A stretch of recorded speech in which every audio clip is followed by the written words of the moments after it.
Kecamatan Cibeber, Lebak, Banten, mayoritas masyarakatnya berprofesi sebagai penambang emas. Mereka bekerja 6 kali dalam seminggu, mulai dari pengambilan batuan berisi biji emas hingga pengolahan menggunakan bahan kimia. Profesi menambang sudah sangat lekat dengan masyarakat karena profesi ini sudah dilakoni turun-temurun. Walau penuh resiko, profesi penambang emas tetap jadi primadona. Ada 60% atau sekitar 25.000 masyarakat Kecamatan Cibeber yang berprofesi sebagai penambang emas. 20% lainnya adalah petani dan 20% sisanya merupakan pedagang hingga pegawai negeri. Untuk melihat langsung aktivitas para penambang, saya pun ikut mereka menuju lubang penambangan.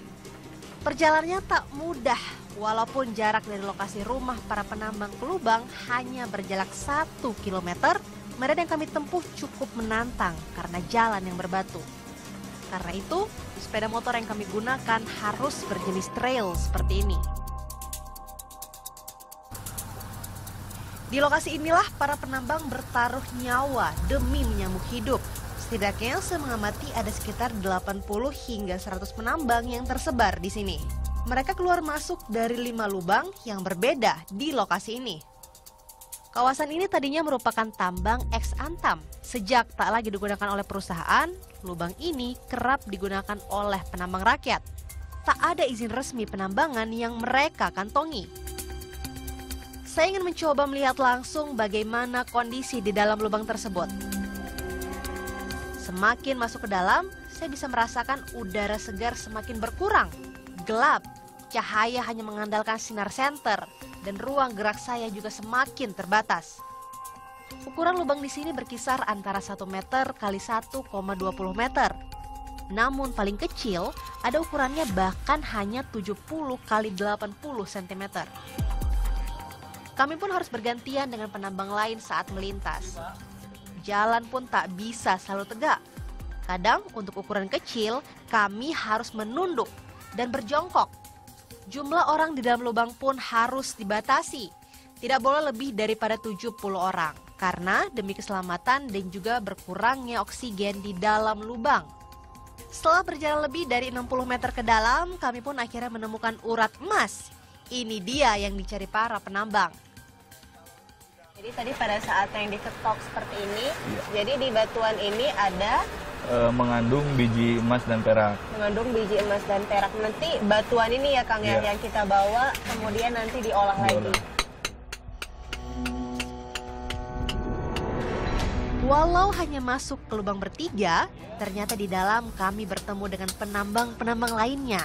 Tapi mereka tidak saling berebut lahan karena mereka sudah memiliki lahan olahannya sendiri-sendiri.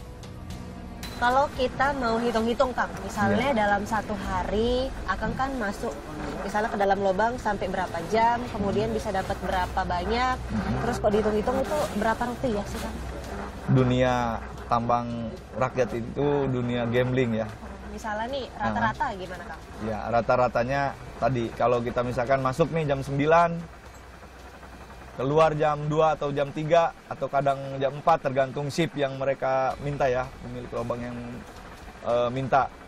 Ya paling bawa batu kadang-kadang kebagian setengah karung, kadang-kadang 1 ember, bahkan kadang nggak bawa pulang, nggak bawa orangnya, tergantung produksinya kan gitu. Ya kalau pas lagi produksi, kalau hasilnya lagi bagus ya tadi cukuplah buat makan mah, kalau gaji harian mah gitu ya 50-60 ribu per hari gitu. Bertaruh nyawa mencari sejahtera.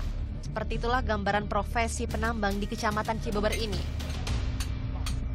Jika beruntung, mereka bisa menghasilkan emas yang jika dikonversi dalam sehari, penghasilan yang didapat senilai 8 juta rupiah. Dan dalam sebulan bisa mencapai 60 juta rupiah. Namun jika Dewi Fortuna tidak berpihak, mereka bahkan pulang dengan tangan kosong walau sudah menambang selama berjam-jam. Batu-batuan yang mereka dapat dari hasil menokok di dalam lubang selanjutnya akan mereka olah. Jadi kan tadi pada saat kita keluar dari lubang kan dapat batuannya yang sebesar-sebesar ini kan. Tapi ini nggak bisa langsung masuk ke mesin gelundung, harus ditumbuk sebesar ini, baru ukuran-ukuran seperti ini yang nanti masuk ke mesin gelondong. Untuk mengolah batu-batu tersebut menjadi emas, perak, maupun logam lainnya, para penambang ini menggunakan bahan kimia, ya, merkuri dan sianida. Sudah sejak lama penambang di sini terbiasa menggunakan merkuri dalam pengolahan emas. Namun pada September 2017 lalu, Undang-Undang tentang pengesahan Konvensi Minamata mengenai merkuri ditandatangani Presiden Joko Widodo. Dalam peraturan tersebut, masyarakat dilarang menggunakan merkuri. Penambang emas skala kecil pun ikut resah dengan adanya aturan ini. Padahal mereka tahu penggunaan merkuri sangat berbahaya. Menurut Bapak, apa sih alasan pemerintah melarang lagi nih penggunaan merkuri? Yang pertama mungkin faktor kesehatan ya. Jadi merkuri itu salah satu bahan kimia yang tidak mudah terurai menurut ilmu medis seperti itu. Kalau saya mah nggak tahu, yang jelas seperti itulah katanya, bahan kimia yang tidak mudah terurai, jadi sangat berbahaya untuk kesehatan. Seperti itu alasan pemerintah. Padahal kami menggunakan merkuri udah 20-30 tahun ke belakang sudah kami pakai. Ada dampaknya? Tapi kalau secara real ya, lebih spesifik kepada masyarakat yang terkena itu belum ada. Saya belum pernah mendengar untuk daerah saya. Dampak daripada penyakit yang dikeluarkan oleh merkuri itu sendiri. Tuhana, warga Kecamatan Cibeber, Lebak, Banten. Sekilas pria 40 tahun ini nampak tak berbeda dengan pria seusianya. Namun jika dilihat dengan seksama, ada yang berbeda. Ia tak lagi dapat menggunakan tangan dan kakinya layaknya orang-orang kebanyakan. Seluruhnya ia rasa kaku. Bagaimana kisah hidup Tuhana kini? Dan bagaimana hasil pemeriksaan dokter tentang kondisi Tuhana yang diduga kuat menjadi korban paparan merkuri? Selengkapnya di Satu Indonesia.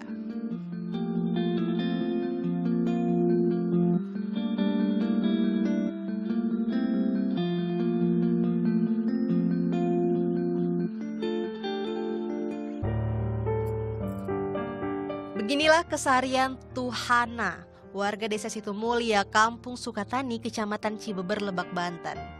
Sehari-harinya hanya ia habiskan di dalam rumah. Tak dapat banyak beraktivitas, kaki dan tangannya kini tak lagi dapat berfungsi layaknya orang kebanyakan. Sejak tahun 2001, Tuhana yang dulu berprofesi sebagai petani ini merasakan kesehatannya terus menurun. Ia diduga kuat menjadi korban ganasnya paparan merkuri. Padahal sebelumnya, Tuhana bukan berprofesi sebagai penambang. Banyak pula yang meragukan bahwa sakitnya Tuhana disebabkan oleh paparan merkuri. Sempat berobat ke dokter dan didiagnosis darah tinggi, namun sakitnya tak kunjung sembuh, justru kemampuan motoriknya semakin menurun. Saya akhirnya mengunjungi Tuhana di rumahnya. Dari desa Cikotok, perjalanan saya memakan waktu sekitar 1,5 jam menggunakan mobil. Kediaman Tuhana dikelilingi rumah warga yang masing-masing berprofesi sebagai penambang. Setiap rumah di desa Situmulya, Kampung Sukatani, rata-rata memiliki mesin gelundung atau mesin pengolah biji emas. Dalam pengolahan tersebut, warga yang mayoritas penambang emas skala kecil ini menggunakan merkuri. Sebelumnya sempat ada dokter datang kemari kan Pak, periksa Bapak punya rambut seperti itu. Nah dia bilang apa saja Pak? Ada dokter yang pada saat itu bilang bahwa Bapak terpapar merkuri. Jangan makan daging kambing, ikan kolam. Menurut merkuri itu. Karena ada efek sampingan gitu. Tidak jauh dari rumah Pak Tuhana, masih di desa Situmulya, saya mau mendatangi rumah salah satu korban yang juga diduga kuat terpapar oleh merkuri. Saya mau ke rumah namanya Ibu Oci. Namun sayang, setibanya saya di rumah Ibu Oci, saya mendapatkan kabar bahwa pada 14 Maret lalu, Ibu Oci telah meninggal dunia di usia 66 tahun. Assalamualaikum. Ibu Oci sebelumnya telah menderita tremor sejak 12 tahun lamanya. Tangan kanan dan kirinya tak pernah berhenti bergetar. Sebelumnya, ketika hendak tidur, badannya harus dibalikkan 2 jam sekali akibat rasa nyeri yang menyergap. Pengobatannya sudah seperti apa aja yang dilakukan? Ada pengaruhnya? Katanya kena merkuri. Setelah kena merkuri, obat-obat biasanya yang dibeli itu seperti apa? Obat biasa dari rumah sakit. Awalnya rutin. Pas mau beli udah beli di rumah sakit, udah di apotek, udah nggak ada katanya obatnya. Dugaan kedua warga Desa Situmulya yang terpapar merkuri diperkuat dengan keterangan Dr. William. Ia adalah dokter yang pernah melakukan pemantauan di Desa Situmulya, Kampung Sukatani, Lebak sejak 2014 lalu. Hasil analisa yang dilakukan Ketua Yayasan Medicus Group ini menunjukkan bahwa lingkungan desa telah tercemar merkuri cukup parah akibat buangan dari proses pengolahan tambang yang langsung ke air dan terkontaminasi ke daerah sekitarnya. Yang menarik, korban yang diduga kuat terpapar merkuri adalah mereka yang sebagian besar bukan berprofesi sebagai penambang. Ini disebabkan karena proses penambangan ada di hulu, sedangkan yang terkena sampah merkuri adalah mereka yang berada di bawah atau hilir. Banyak masyarakat yang tak menyadari atau enggan mengakui paparan merkuri karena dampaknya yang tak terasa langsung. Dr. William punya penjelasannya. Kejadian keracunan merkuri itu tidak langsung. Jadi makanya orang biasanya setelah mereka terpapar atau terekspos oleh merkuri, itu mereka merasa baik-baik saja, nggak ada masalah gitu ya. Karena kita mengenal di dalam keracunan merkuri ini ada timeline-nya. Jadi biasanya timeline ini muncul setelah waktunya itu 5, 10, 15 tahun. Jadi nggak langsung. Pemerintah daerah terus berusaha agar para penambang beralih supaya tak lagi menggunakan merkuri. Lalu apa solusi yang ditawarkan pemerintah untuk menanggulangi permasalahan merkuri ini? Simak selengkapnya hanya dalam Satu Indonesia.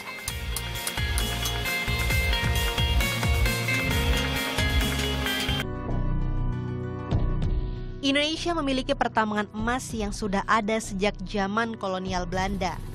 Tambang emas pertama milik Indonesia ini berada di Cikotok, Kecamatan Cibeber, Lebak, Banten. Antam mengakhiri kegiatan penambangannya di sana pada tahun 2008 dan telah menyelesaikan kewajiban pasca tambang pada tahun 2015. Kini, lokasi tambang ex Antam tersebut digunakan para penambang rakyat tak berizin alias ilegal dengan alat keamanan dan keselamatan seadanya. Pemerintah setempat sudah merekomendasikan agar penambang rakyat beralih profesi dan mengikuti program yang telah disediakan.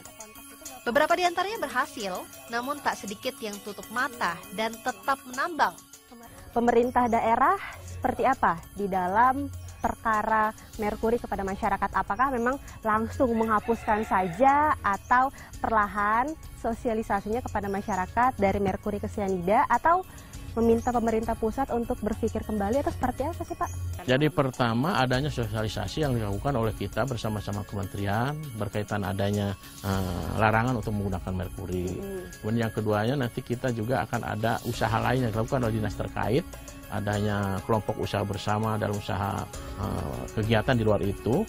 Kemudian juga adanya usaha koperasi bersama dalam rangka meningkatkan di daerah selatan, kan di situ ada pohon pisang yang begitu banyak ya, menghasilkan hasil pisang yang banyak. Di dalam kelompok kerja itu dia bisa usaha sale dan sebagainya.